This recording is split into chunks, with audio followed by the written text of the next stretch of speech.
Good morning વિદ્યાર્થી મિત્રો, આજે આપણે એકાઉન્ટની અંદર એક નવું ચેપ્ટર શીખવા જઈ રહ્યા છીએ અને ચેપ્ટર નંબર 7 ભાગીદારી પેઢીનું વિસર્જન। એટલે કે આપણે અત્યાર સુધી એકાઉન્ટની અંદર 6 ચેપ્ટર શીખતા આવ્યા। ભાગ 1 ની અંદર કુલ 7 ચેપ્ટર હતા, એમાંથી 6 ચેપ્ટર આપણે શીખ્યા, એટલે કે એમાં વાર્ષિક હિસાબો જોઈ લઈશું।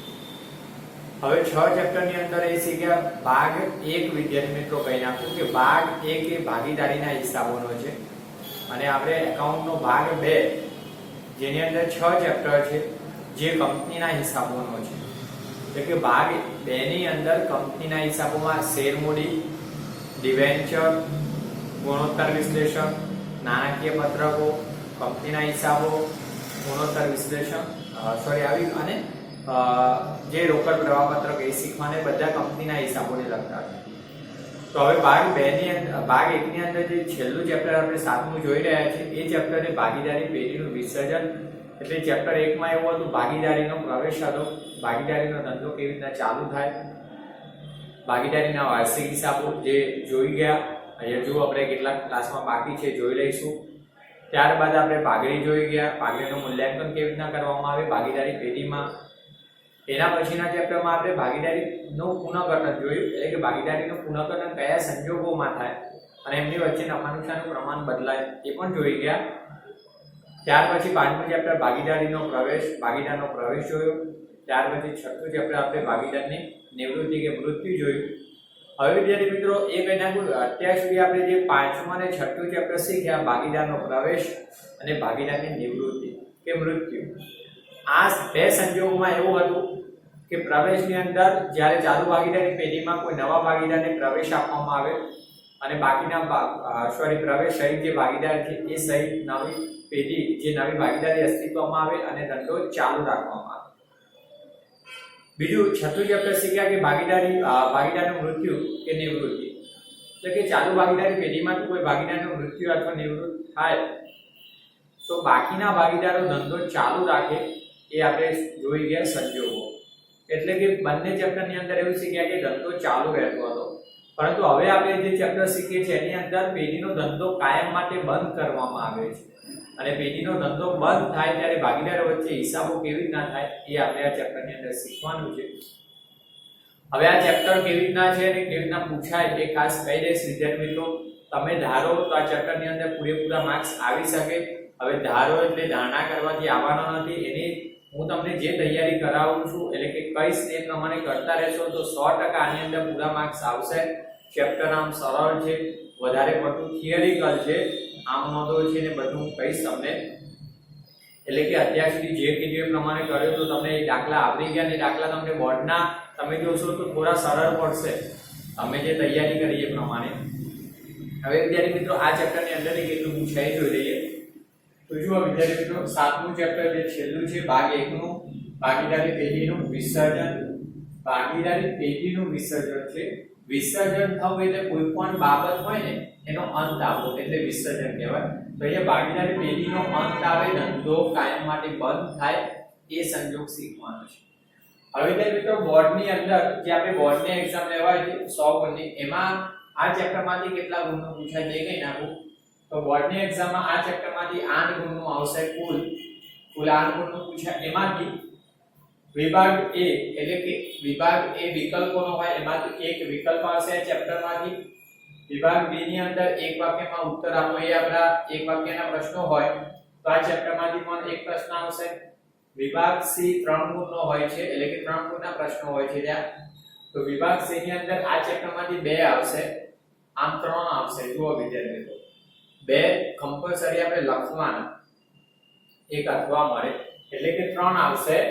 તો અથવા મળે કયા વિભાગ C ની અંદર 2 પ્રશ્નો આપણે લખવાના હોય એટલે 6 ગુણના વિભાગ C 6 ગુણનો થાય। જુઓ 7 અને 8 એમ તમારે પૂછાય છે। વિભાગ C ની અંદર વિદ્યાર્થી મિત્રો તમને 3 પ્રશ્નો આવે એટલે કે એક અથવા પૂછાય છે। હવે કેવી રીતના જે પણ કહી દઉં 3 ગુણમાં અથવા મળે તો 3 ગુણમાં હવે આ તો થિયરિકલ જ છે, તમને ખબર છે વિકલ્પને એક વાક્યમાં, પણ આની અંદર થિયરી છે અને થિયરી સાથે એક દાખલો, આ ચેપ્ટરમાં લોંગ ક્વેશ્ચન દાખલા છે 99% પૂછાતા નથી, 1% ની શક્યતાઓ પૂછાયા નથી। પણ જે દાખલો પૂછાય હું તમને કહી દઈશ આગળ. બીજું કે વિભાગ C ની અંદર કેવા પ્રશ્નો આવશે આપણે તો એક શોર્ટ નોટો થિયરિકલ આવશે. બીજું એક તફાવત છે, બે તફાવત છે ચેપ્ટર ની અંદર એ આવે છે, એ પણ હું હમણાં કહી દઈશ. આજે પણ એ શીખવાનું છે. એક તફાવત છે માર્ચ 2019 માં પૂછાયેલો છે, એ તફાવત શીખીશું. આમ નોંધો આવશે વિદ્યાર્થી મિત્રો, ખાસ આમ નોંધો પર ફોકસ વધારે કરવાનો છે, એ વધારે પૂછાય છે. બીજું ખરા ખોટા ક્યારેક પૂછાય છે, અથવામાં ખરા ખોટા પણ આવે છે. અને દાખલો પણ એક હતો જે લગભગ 2020 અથવા 19 ના પેપરમાં હતો, હું દાખલો પણ કહી દઈશ તમને. એ દાખલો એક નાનો છે, દાખલો પણ પૂછાય છે. આમ નોંધો પણ ગણતરી પૂર્વકની છે એ આમ નોંધો. તો આમ નોંધો, ખરા ખોટા, દાખલો અને શોર્ટ નોંધો, આ પ્રકારની તૈયારી આપણે કરવાની છે આ ચેપ્ટરમાંથી. તો આ ચેપ્ટર જોઈ લઈએ વિદ્યાર્થી મિત્રો. હવે તો પ્રસ્તાવના કે ભાગીદારી પેઢીનું વિસર્જન એટલે શું? તો અત્યાર સુધી વિદ્યાર્થી મિત્રો આપણે ભાગીદારીનો પ્રવેશ, ભાગીદારની નિવૃત્તિ કે મૃત્યુ જે જોયા, એની અંદર જે ચાલુ ભાગીદારી હોય એનો અંત આવે અને પેઢી ચાલુ રહે. એટલે કે પ્રવેશની અંદર કેવું હતું, 3 ભાગીદારો હોય અને કોઈ નવા ભાગીદારને પ્રવેશ આપવામાં આવે તો જે 3 ભાગીદારોની જૂની ભાગીદારી હતી, ભાગીદારી યાદ રાખજો, ભાગીદારી પેઢી નહીં, ભાગીદારી હતી જૂના પ્રમાણની, એ બંધ થઈ ગઈ, એનો અંત આવ્યો. નવા ભાગીદાર સહિત નવું નફા નુકસાનનું પ્રમાણ, તો નવા પ્રમાણ સાથે નવી ભાગીદારી અસ્તિત્વમાં આવી. તો એ સંજોગોમાં શું થયું, ભાગીદારીનો અંત આવ્યો, ભાગીદારી પેઢી તો ચાલુ જ રહી હતી. એવી જ રીતે નિવૃત્તિની વાત કરીએ. નિવૃત્તિની અંદર 3 ભાગીદારો ધંધો કરતા હોય, એક્ઝામ્પલ તરીકે હવે એમાંથી કોઈ ભાગીદાર નિવૃત્ત થાય અથવા મૃત્યુ પામે તો નિવૃત્ત ભાગીદાર પેઢીમાંથી છૂટો થાય, બાકીના 2 ભાગીદારો ધંધો ચાલુ રાખવા માંગે તો એમનું નવું નફા નુકસાનનું પ્રમાણ નક્કી થાય અને નવા પ્રમાણ સાથે એ નવી પેઢી ચાલુ રાખશે. પણ નવી પેઢીને પેઢી તો નહીં, પણ નવી ભાગીદારી સહિતની પેઢી ચાલુ રાખશે. એટલે કે જૂની ભાગીદારી 3 ભાગીદારોની હતી અને પ્રમાણવાળી, જ્યારે નવી 2 જ ભાગીદારો હોય છે એના નવા પ્રમાણ સાથેને રહે. તો એ સંજોગોમાં પણ ભાગીદારીનો અંત આવ્યો, નવી ભાગીદારી અસ્તિત્વમાં આવી, પેઢી તો ચાલુ જ રહેતી.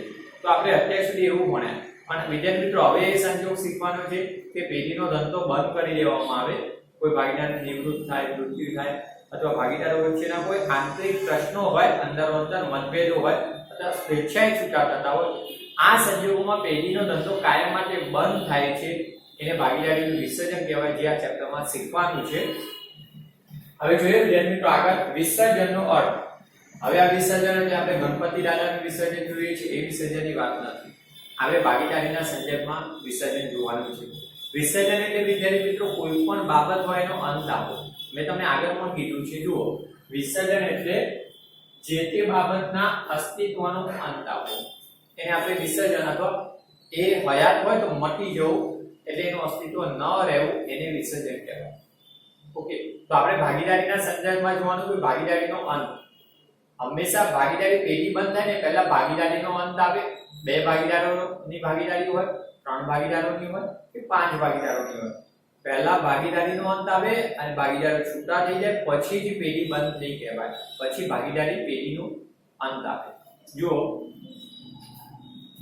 હવે આપણે 2 પ્રકારનું વિસર્જન જોવાનું, ભાગીદારીનું અંત આવવો એટલે ભાગીદારીનું વિસર્જન, અને ભાગીદારી પેઢી બંધ થઈ જવી, ભાગીદારી પેઢીનો અંત આવવો. એ પ્રમાણે જુઓ તો અહીં ભાગીદારી જોજો, ભાગીદારી અને ભાગીદારી પેઢીના વિસર્જનના સંદર્ભમાં અભ્યાસ કરવાનો હોવાથી 2 બાબતોનું વિસર્જન આપણે ધ્યાનમાં લેવાનું છે આ ચેપ્ટરમાં.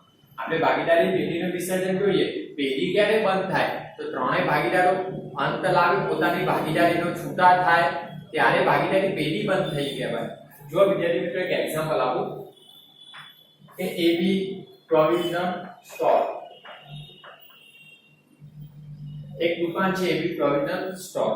હવે એમાં 3 ભાગીદારો છે x y અને z. ઓકે, હવે 3 ભાગીદારો કોઈ પણ સંજોગોને કારણે, એટલે કે કોઈ ભાગીદાર નિવૃત્ત થાય, મૃત્યુ પામે, મુદતની ભાગીદારી હોય ને મુદત પૂરી થવાને કારણે અથવા આંતરિક કોઈ ઝઘડા મતભેદોને કારણે ધંધો બંધ કરે છે. હવે આ પેઢી કહેવાય, આ ભાગીદારી પેઢી, એબી પ્રોવિડન્ટ સ્ટોર ભાગીદારી પેઢી, અને આ ભાગીદારી કહેવાય. ઓકે, એક્ઝામ્પલ કે નફા નુકસાનનું પ્રમાણ એક્ઝામ 1 હતું, સરખું પ્રમાણ. તો આ 1:1 ના પ્રમાણવાળી ભાગીદારી XYZ ની ભાગીદારી અને AB પ્રોવિડન્ટ સ્ટોરેજ ભાગીદારી પેઢી. હવે વિદ્યાર્થી મિત્રો મેં કીધું કે મૃત્યુ, નિવૃત્તિ, આંતરિક કોઈ પણ ઝઘડાઓને કારણે પેઢીનો ધંધો બંધ કરે તો એ પહેલા શું કરે, આ ત્રણેય ભાગીદારો છે પોતે છૂટા થઈ જાય પેઢીમાંથી. કોઈ એક મૃત્યુ પામતો હોય ત્યારે પછી બંધ કરે, ત્યારે બધા છૂટા થઈ જવાના, બંધ કરે ત્યારે. તો આ ત્રણેય છૂટા થાય એટલે ભાગીદારીનો અંત આવે. પહેલો ભાગીદારીનો અંત આવે અને ભાગીદારી છૂટા થઈ ગયા બધા એટલે પેઢીનો ધંધો કાયમ માટે બંધ કરે, કામકાજ બધું જ બંધ કરી નાખે ધંધાનું. તો કાયદાકીય રીતે ધંધાનું કામકાજ બંધ થઈ જાય એટલે પેઢી પણ બંધ થઈ કહેવાય. તો એવી પ્રોવિડન્ટ સ્ટોરેજ ભાગીદારી પેઢી પણ બંધ થઈ. તો પહેલા ભાગીદારીનો અંત આવે, પછી પેઢીનો અંત આવે. તો જુઓ, તો આપણે બંનેનું ભાગીદારીનું અને ભાગીદારી પેઢીનું વિસર્જન જોવાનું. તો ભાગીદારી પેઢીનું વિસર્જન અને બીજું ભાગીદારીનું વિસર્જન આપણે જોવાનું. તો ખાસ IMP વિદ્યાર્થી મિત્રો વ્યાખ્યા છે. હવે અહીંયાથી તમારી શરૂઆત થઈ ગઈ. આ બે પ્રશ્નો માટે જોજો. જ્યારે ભાગીદારી પેઢી તેનું ધંધાકીય કામકાજ, જે ધંધો છે એનું ખરીદ વેચાણ, ઉત્પાદન વેચાણનું કોઈ પણ અથવા સેવાકીય ભાગીદારી હોય, એ ધંધાકીય કામકાજ એટલે કે ધંધો કાયમ માટે બંધ કરે, હંમેશા માટે. એટલે કે કાયદાકીય દ્રષ્ટિએ પેઢીનું અસ્તિત્વ કાયમ માટે મટી જાય એટલે બંધ થઈ જવું, ત્યારે ભાગીદારી પેઢીનું વિસર્જન થયું કહેવાય. કોઈ પણ એક વ્યાખ્યા લખી શકો વિદ્યાર્થી મિત્રો. જ્યારે ભાગીદારી પેઢીનું કામકાજ અથવા ધંધો કાયમ માટે બંધ કરવામાં આવે અથવા કાયદાકીય દ્રષ્ટિએ પેઢીનું અસ્તિત્વ કાયમ માટે મટી જાય તો ભાગીદારી પેઢીનું વિસર્જન કહેવાય. આ વ્યાખ્યા તમારે વિદ્યાર્થી મિત્રો એક ગુણમાં લખવાની થાય. પૂછાય ભાગીદારી પેઢીનું વિસર્જન કોને કહેવાય અથવા એટલે શું, તો આ વ્યાખ્યા લખવાની થાય.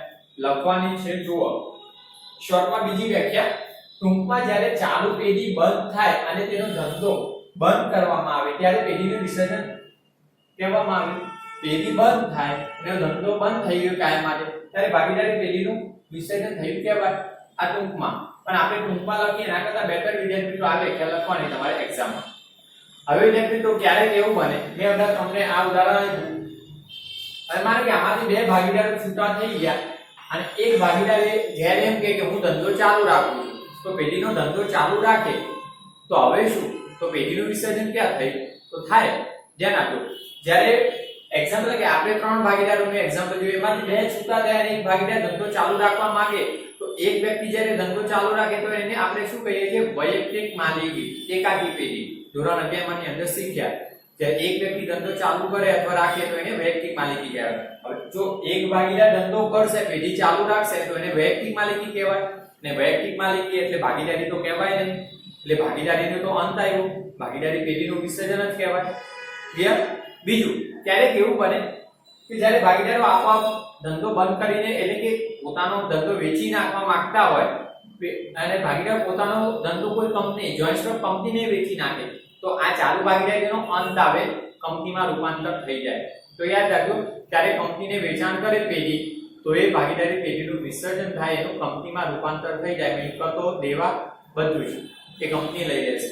ઓકે, એ કોલેજની અંદર છે, ભાગીદારી પેઢીનું કંપનીમાં રૂપાંતર થાય એ હિસાબો કોલેજમાં છે. આ પણ ચેપ્ટર કોલેજમાં ડિટેલમાં છે જ ભણવાનું. ઓકે, માલ મિલકત નિકાલ ખાતાના હિસાબો ત્યાં ડિટેલમાં, ત્યાં લોંગ ક્વેશ્ચન પૂછાય છે. તમને લોંગ ક્વેશ્ચન અહીંયા નથી, મેં કીધું શક્યતાઓ નાના દાખલા છે, જોઈશું આવશે ત્યારે હું તમને કહેતો રહીશ. હવે જ્યારે મિત્રો તમને આ વાત થઈ ગઈ તો એના સંદર્ભમાં આપણે જોઈ લઈએ ભાગીદારી પેઢી અને ભાગીદારી પેઢીનું વિસર્જન. આ બેનો સ્પષ્ટ કરવાનો છે અર્થ, કે ભાગીદારીનો અર્થ વિસર્જનના બાબતમાં અને ભાગીદારી પેઢીનું વિસર્જન, અને આ બંને વચ્ચેનો તફાવત, ભાગીદારીનું વિસર્જન અને ભાગીદારી પેઢીનું વિસર્જન બંને વચ્ચેનો તફાવત માર્ચ 2019 બોર્ડની અંદર પૂછાયો, એટલે કે માર્ચ 2019 ના પેપરની અંદર છે. એ હું તમને હમણાં કરાવી દઉં, આના પછી આપણે જોવાનું પણ છે. જો વિદ્યાર્થીઓ ભાગીદારી પેઢીનું વિસર્જન કોને કહેવાય છે, તો હમણાં સુધી એ જ ભણાય છે. તો રિમાઇન્ડ યુ અગેન, ભારતીય ભાગીદારી કાયદો 1932 આપણે ચેપ્ટર 1 માં ભણ્યા અને આગળ પણ જોયું. તો ભારતીય ભાગીદારી કાયદો 1932 ના ધારા અને કાયદાની કલમ 39 એ 39 ની કલમ અનુસાર પેઢીનું વિસર્જન કરી ભાગીદારો છૂટા થાય ત્યારે તેમની વચ્ચે ભાગીદારીનો અંત આવે અને તેને પેઢીનું વિસર્જન થયું કહેવાય. ભાગીદારી પેઢીનો ધંધો કામકાજ કાયમ માટે બંધ કરે, ભાગીદારો છૂટા થાય અને ભાગીદારીનો અંત આવ્યો ત્યારે, અને ભાગીદારીનો અંત આવ્યો એટલે પેઢી બંધ થઈ ગયો અને પેઢી બંધ થાય એટલે ભાગીદારી પેઢીનું વિસર્જન થયું કહેવાય. જો આ સંજોગોમાં પેઢીનો ધંધો બંધ થાય જ્યારે ભાગીદારો છૂટા થઈ જવાના છે એટલે પેઢીનો ધંધો બંધ થાય, પરિણામે તેમની જે ધંધાની મિલકતો છે પેઢીની, જમીન મકાન યંત્રો કોઈ પણ, એ મિલકતો વેચી દેવામાં આવશે, એની જે ઉપજ આવે મિલકતોની એમાંથી પેઢીના દેવા ચૂકવાય, અને જો દેવા ચૂકવ્યા પછી જો રકમ વધી હોય એ રકમમાંથી ભાગીદારોની મૂડી છે એમને જે કરાર કર્યો ને શરૂ ધંધાનો કરારનામું, આપણે પહેલું ચેપ્ટર શીખ્યા ભાગીદારી કરારનામું, એમાં વિસર્જનની જોગવાઈ હોય એટલે કે વિસર્જન અંગે કોઈ કરાર એમને જોગવાઈ કરી હોય તો કરાર પ્રમાણે પરત કરી દેવાય મૂડી. ઓકે, અને આ જે બાબત છે વિદ્યાર્થી મિત્રો એ આખું તમારું ચેપ્ટર છે. મતલબ ભાગીદારી પેઢીનું વિસર્જનના ચેપ્ટરની અંદર આ જ બાબતો શીખવાની છે કે પેઢીની મિલકતો વેચાય, ધંધો બંધ થાય પેઢીનો ત્યારે મિલકતો વેચાય, મિલકતો જોની ઉપજ થાય, એ ઉપજમાંથી દેવા ચૂકવાય, અને આ દેવા છે ક્રમ પ્રમાણે ચૂકવાય, કયા દેવાની કયા પ્રકારની ચૂકવણીઓ છે, વિસર્જન ખર્ચ કેવી રીતના ચૂકવાય ધંધાના, આ બધી બાબતો મહત્વની, મૂડી પરત કરવાની છે. તો આ બધી છે ને એ થિયરિકલ ને આમનો તો ખાસ મહત્વની છે ચેપ્ટર આના પર છે. ઓકે, બીજું ભાગીદારીનું વિસર્જન. તમે અહીંયા તો એવું શીખ્યા કે ધંધો બંધ થાય, મિલકતો વેચાય, મિલકતોની ઉપજમાંથી દેવા ચૂકવાય, અને દેવા ચૂકવવા માટે મિલકતો ઓછી હોય તો ભાગીદારીની જવાબદારી અમર્યાદિત છે, એટલે ભાગીદારો અંગત મિલકતો વેચીને પણ ધંધામાં લાવે નાના અને ધંધાના દેવા ચૂકવે આવશે, આપણે ભણીશું. અને 11માં શીખ્યા ભાગીદારોની જવાબદારી અમર્યાદિત હોય, એટલે કે આ સંજોગોમાં ધંધો બંધ થાય અને ભાગીદારો પેઢીની મિલકતો વેચીને દેવા ચૂકવાય છે. ઓકે, પણ હવે એવું નથી. જો આ તો ભાગીદારીનું વિસર્જન, અહીંયા ધંધો બંધ થતો નથી, ધંધો ચાલુ રહેશે. તો જુઓ ભાગીદારીનું વિસર્જન કોને કહેવાય? જ્યારે કોઈ એક ભાગીદારની નિવૃત્તિ થાય, માનો કે 4 ભાગીદારો એમાંથી એક ભાગીદાર નિવૃત્ત થાય તો 3 ભાગીદારો ધંધો ચાલુ રાખે, એવું ચેપ્ટર નંબર 6 માં આપણે શીખ્યા.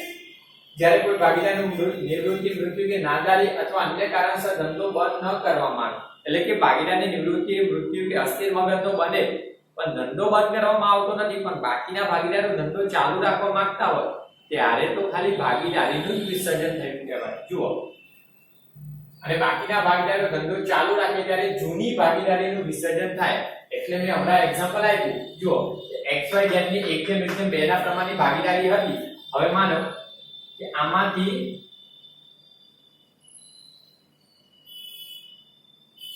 આ Z નિવૃત્ત થાય તો આ જૂની ભાગીદારી કહેવાય XYZ ની, અને Z નિવૃત્ત થાય, નિવૃત્ત થયા પછી X અને Y ધંધો ચાલુ રાખવા માંગે. ઓકે, અને X અને Y નફા પ્રમાણમાં વેચે છે, જેમ 2. તો આ નવી ભાગીદારી, આ જૂની ભાગીદારીનું વિસર્જન, પેઢી તો ચાલુ જ રહેશે એમની, એ પોતાની દુકાન ચલાવવા માંગે છે, તો આને ભાગીદારીનું વિસર્જન કહેવાય. જુઓ, આ સંજોગોમાં નવા પ્રમાણ સાથે, એટલે જોયું નવું પ્રમાણ, નવી ભાગીદારી અસ્તિત્વમાં આવે છે. નવા પ્રમાણ સાથે આ નવું પ્રમાણ નફા નુકસાનનું, નવી ભાગીદારી XY ની ભાગીદારી અસ્તિત્વમાં આવે, એટલે કે પેઢીનું વિસર્જન થતું નથી, એટલે કે પેઢી જે ધંધો છે તો ચાલુ જ રહે છે, ત્યારે ભાગીદારીનું વિસર્જન થાય એ સંજોગોમાં. અને આપણે ભણતા આવ્યા. જુઓ, પરંતુ ભાગીદારીની પુનઃરચના એટલે પુનઃગઠન, નવી રચાયેલી પેઢી અસ્તિત્વમાં આવે તો એ આપણે શીખતા આવ્યા વિદ્યાર્થી મિત્રો.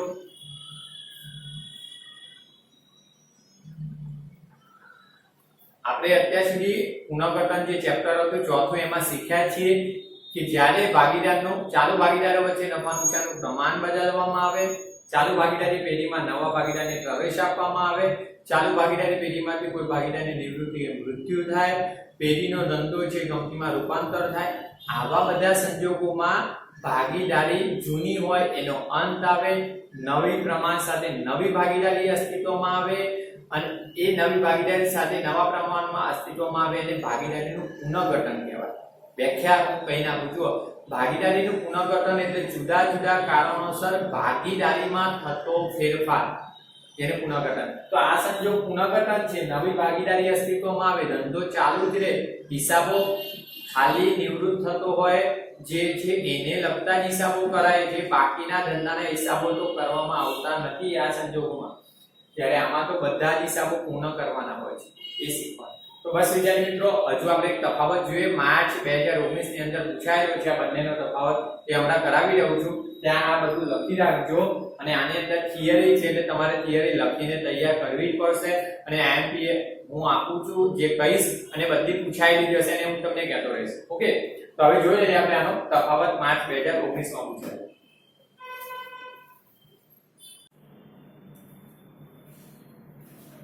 હવે વિદ્યાર્થી મિત્રો આપણે ભાગીદારી અને ભાગીદારી પેઢીના વિસર્જનનો તફાવત જોઈએ.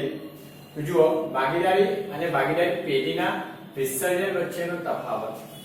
હવે આ તફાવત તો તમારા 3 ગુણ માટે આઈએમપી એટલે કે માર્ચ 2019 જે બોર્ડની એક્ઝામમાં પૂછાયેલો આ તફાવત છે અને આવી શકે ઘણી બધી સ્કૂલોના જે ફર્સ્ટ એક્ઝામ એન્યુઅલ એક્ઝામ જે લેવાય પ્રિલિમિનરી એની અંદર પણ પૂછાયેલો છે. હવે તફાવત તમે અગાઉ ભણ્યા હતા એમાંથી જ નીકળે છે, થોડા નવા મુદ્દા છે, જોઈ લઈએ આપણે તફાવત. તો જોઈ લો વિદ્યાર્થી મિત્રો, આધાર એટલે કે એના મુદ્દા છે. હવે જોઈ લે પહેલો ભાગીદારીનું વિસર્જન અને અહીંયા ભાગીદારી પેઢીનું વિસર્જન. હવે ભાગીદારીનું વિસર્જન થાય એના મુદ્દા જોઈશું અને ભાગીદારી પેઢીનું. ઓકે, તો પહેલો અર્થ અહીંયા શોર્ટમાં આવ્યું. જો ભાગીદારીનું પુનર્ગઠન થાય એટલે ભાગીદારીનું વિસર્જન. ભાગીદારીનું પુનર્ગઠન એટલે જુદા જુદા કારણોસર ભાગીદારીમાં ફેરફાર થાય, ખાલી ભાગીદારીમાં જ ફેરફાર થાય. ભાગીદારીનો અંત આવે તો એને ભાગીદારીનું વિસર્જન કહેવાય. જેમ કે પ્રવેશની નિવૃત્તિ, જેમાં પુનર્ગઠન થાય, નવી ભાગીદારી અસ્તિત્વમાં આવે, જૂની ભાગીદારીનો અંત આવે એટલે ભાગીદારીનું વિસર્જન.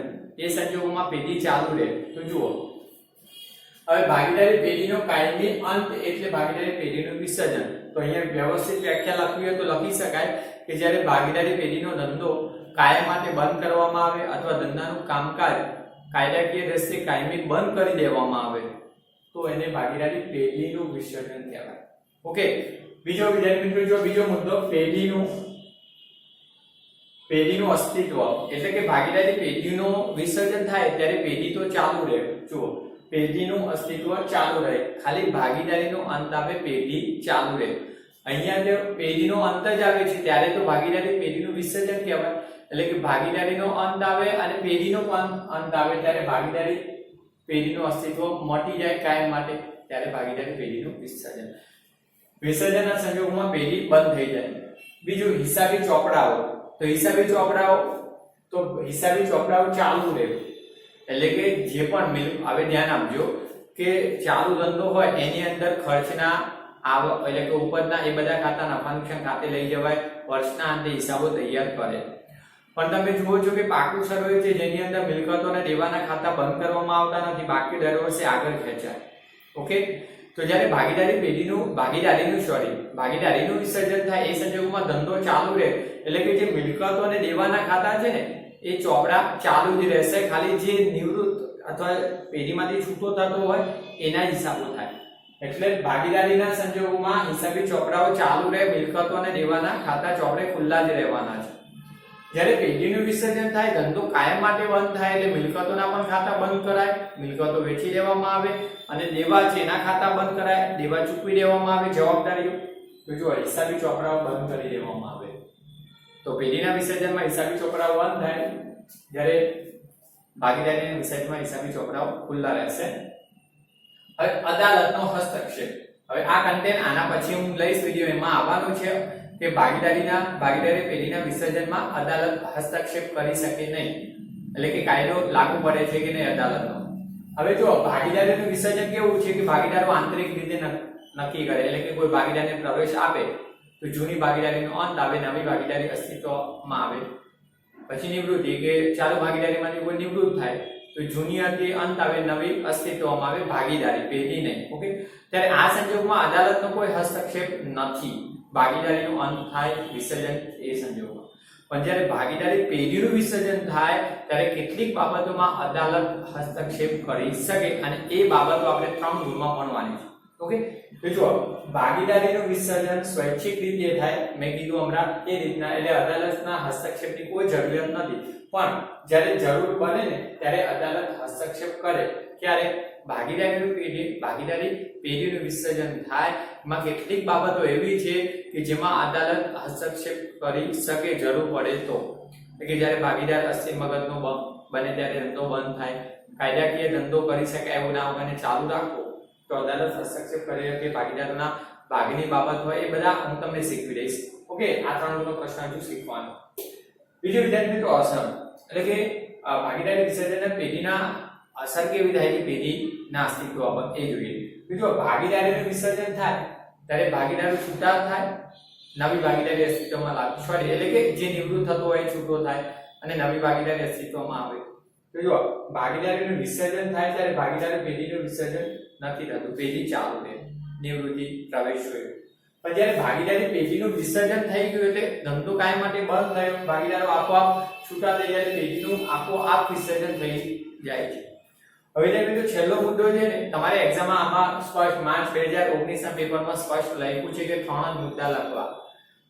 તો એવું કૌંસમાં લખ્યું હોય તો 3 લખવાના, એક બેને 3, અથવા તમને જે આવડે તે 3 લખો, કોઈ પણ 3. ઓકે. પણ આ છઠ્ઠો મુદ્દો છે અને આ મુદ્દો છે થોડો લેન્થી હતો, ચોપડીની અંદર તફાવત આપ્યો છે તો એમાંથી લખી શકો. અને હું તમને કંઈ પણ દઉં છું, હિસાબોની પતાવટ. હમણાં તો મેં તમને કીધું છે કે હિસાબી ચોપડા ખુલ્લા લખાય અને વિસર્જન થાય ત્યારે ચોપડા બંધ કરે, હિસાબો પૂરા કરે. પણ જુઓ, હિસાબોની પતાવટ થતી નથી, એટલે કે બધા હિસાબો કરી દેવામાં આવતા નથી, બધા ચોપડા બંધ કરાતા નથી. એટલે કે જ્યારે ભાગીદારનો પ્રવેશ કે નિવૃત્તિ થાય ત્યારે ભાગીદારીનું વિસર્જન થાય. આ સંજોગોની અંદર પુનઃમૂલ્યાંકન ખાતું આપણે બનાવીએ છીએ. કેમ કે ભાગીદારીનું પુનઃગઠન થાય એ સંજોગોમાં જે પુનઃમૂલ્યાંકનને કારણે જે નફો કે નુકસાન થયું પેઢીને એની અસરો આપવા. હવે પુનઃમૂલ્યાંકન ખાતામાં જે પણ નફો કે જો પુનઃમૂલ્યાંકન ખાતા દ્વારા જે નફો કે નુકસાન આવે એની અસરો ભાગીદારના મૂડી ખાતે જમા, નફો હોય તો મૂડી ખાતે જમા અને પુનઃમૂલ્યાંકન ખાતાની ખોટ હોય તો ભાગીદારના મૂડી ખાતે ઉધાર આપવામાં આવે છે. એટલે કે સામાન્ય રીતે જે ભાગીદાર જતો હોય પેઢીમાં એના હિસાબો થાય. જ્યારે આ સંજોગ જોઈએ અહીંયા હિસાબોની પતાવટ થઈ જાય છે, એટલે કે બધા જ ભાગીદારો છૂટા થાય ત્યારે તો પેઢીનું વિસર્જન થાય. હવે ભાગીદારો જ્યારે છૂટા થાય, પેઢીનો અંત આવે ત્યારે હિસાબો પૂરા કરવામાં આવે. તો એ સંજોગોમાં માલ મિલકત નિકાલ ખાતું બનાવાય. માલ મિલકત નિકાલ ખાતું આવશે, એ ખાતા દ્વારા પેઢીના હિસાબો કરવામાં આવે. એટલે કે પેઢીની મિલકતો છે વેચાણ કરવામાં આવે, એની જે પણ ઉપજ આવે એમાંથી પેઢીની જવાબદારી ચૂકવવામાં આવે છે અને હિસાબો પૂરા કરવામાં આવે. અને જો મૂડી વધી હોય તો ભાગીદારો વચ્ચે વહેંચાય, તો અહીંયા હિસાબો પૂરા કરવામાં આવે. ઓકે. તો બસ વિદ્યાર્થી મિત્રો, આ તફાવત હતો, તફાવત તૈયાર કરી લેજો, કારણ કે આવી શોર્ટ નોટો ઘણી છે આ ચેપ્ટરમાં, તૈયાર કરવાની થશે તો તૈયારી કરજો વિદ્યાર્થી મિત્રો. ઓકે.